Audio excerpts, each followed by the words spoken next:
ମୁଁ ବିଲକୁ ପଳେଇ ଯାଇଥିଲି ଆଜ୍ଞା।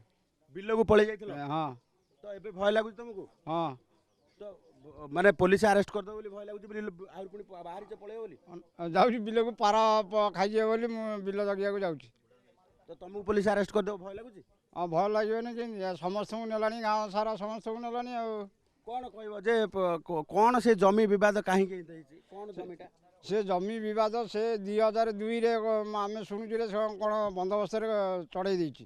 ସେ ଆଗରୁ ଆମ ବାପା ମାନେ କରି ଆସୁଥିଲେ ସେଇଠି ଯାତ୍ରା ଫାତ୍ରା ସବୁ ଅନୁଷ୍ଠାନ କରି ଆସୁଥିଲେ।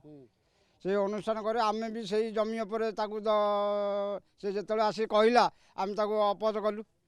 ଅପୋଜ କରିବାରୁ ଆମ ନାଁରେ ସବୁ ଏମିତି କେସ୍ କାସ ସବୁ କରୁଛି ଆଉ।